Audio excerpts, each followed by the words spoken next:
Dites-moi, vous aussi vous avez cette étrange impression que l'actualité ressemble de plus en plus à un thriller d'épouvante, qu'on refuserait de produire au cinéma sous prétexte que le scénario est trop lourd, trop invraisemblable? Imaginez la scène. Nous sommes à Rennes. Une nuit ordinaire. Et soudain, sur le bitume, on retrouve une femme. Elle a été jetée du troisième étage d'un immeuble, elle est presque entièrement nue, et surtout, elle a les poings liés. Oui, vous avez bien entendu, les poings liés. Pendant que la justice ouvre en urgence une enquête pour tentative de féminicide, nous, derrière nos écrans, on ressent ce mélange d'effroi et de colère sourde, en se demandant avec une naïveté presque douloureuse. Comment notre quotidien a-t-il pu absorber une telle sauvagerie, sans que tout s'arrête instantanément? Pourquoi cette affaire survenue à Rennes n'est pas juste un énième fait divers tragique à classer dans la rubrique des faits divers? Parce qu'elle jette une lumière crue sur ce que signifie réellement la violence systémique contre les femmes. On adore utiliser des grands mots abstraits dans les colloques, et sur les plateaux de télévision, on parle de mécanismes d'emprise, de statistiques de genre, de politiques publiques de prévention. C'est très propre, très intellectuel. Mais la réalité physique de cette abstraction, c'est une chute de 10 mètres dans le vide, le corps entravé, sans même la possibilité dérisoire de mettre ses mains en avant pour protéger son visage. C'est cela, la traduction concrète de la violence. Et ce qui est proprement hallucinant dans notre époque ultra connectée, c'est le contraste. Pour accéder à cette information, pour essayer de comprendre comment une telle horreur a pu se produire dans un quartier de Rennes, vous devez d'abord cliquer sur un écran géant qui vous demande de gérer vos cookies, de donner votre consentement à 247 partenaires publicitaires pour financer le journalisme indépendant. C'est fascinant, non? Une femme frôle la mort au bas d'un immeuble, mais l'urgence technologique de notre société, c'est de savoir si vous préférez des publicités ciblées pour du gel douche ou pour un abonnement de téléphonie.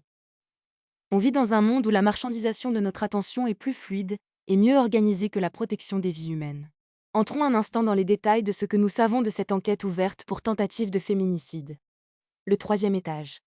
Pour n'importe qui, c'est une hauteur vertigineuse. C'est la hauteur où l'on n'a pratiquement aucune chance de s'en sortir indemne. C'est une sentence de mort déguisée en gravité terrestre. Mais le détail qui change absolument tout, le détail qui transforme ce drame en une démonstration de sadisme pur, ce sont ces poings liés, lier les mains de quelqu'un. Réfléchissez-y 2 secondes. Ce n'est pas un geste de colère impulsive. Ce n'est pas un coup qui part trop vite lors d'une dispute conjugale. Cette fameuse excuse que les tribunaux ont entendue pendant des décennies sous l'étiquette romantique du drame passionnel. Non. Lier les points requiert du temps. Cela demande de la préparation, de la méthode, une volonté froide de soumettre l'autre, de lui ôter toute capacité de défense, toute dignité, toute humanité. C'est l'annihilation totale de l'autonomie de la victime, avant de s'en débarrasser comme d'un vulgaire déchet par la fenêtre.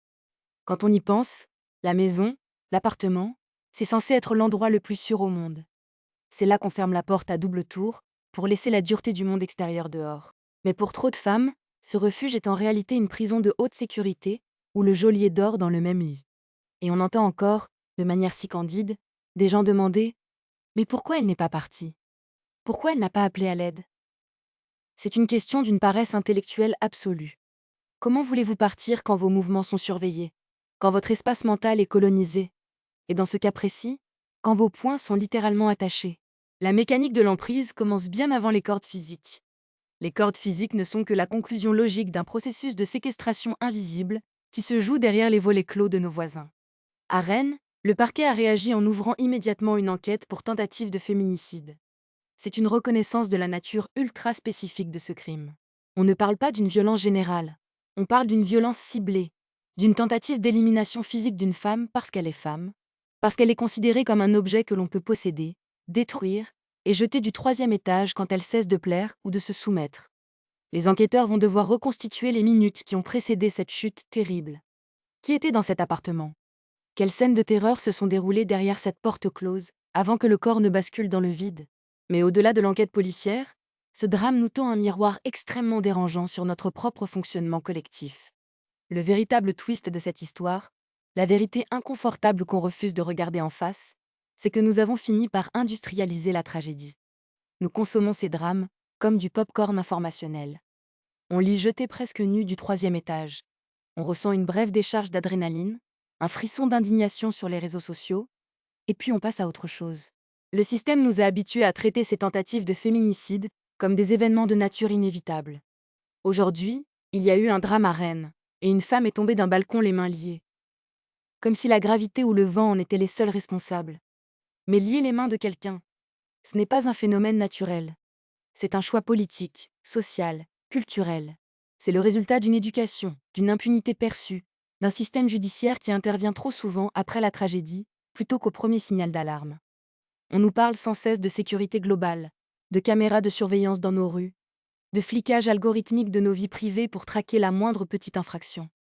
Mais la plus grande menace pour la sécurité d'une moitié de la population ne se trouve pas dans les ruelles sombres ou les gares désaffectées. Elle se trouve dans le salon, à côté de la télévision, là où l'on partage le repas. C'est là le grand paradoxe de notre société hyper sécuritaire. Nous sommes capables de tracer un colis à la trace en temps réel. Mais nous sommes incapables de détecter qu'une femme est en train de se faire ligoter et défenestrer au 3e étage d'un immeuble résidentiel. Alors, qu'est-ce qu'on fait maintenant? On clique sur la vidéo suivante en attendant le prochain drame encore plus spectaculaire pour frissonner 5 minutes? Ou bien on commence enfin à poser les vraies questions sur la manière dont notre société protège réellement les plus vulnérables d'entre nous? Si cette situation vous révolte autant que moi, ne restez pas silencieux. Écrivez ce que vous en pensez dans les commentaires, partagez cette vidéo pour briser ce mur d'indifférence polie, et abonnez-vous à la chaîne. Dans notre prochain décryptage, nous irons voir derrière un autre écran de fumée de notre quotidien. Prenez soin de vous, ouvrez l'œil pour vos proches, et à très vite.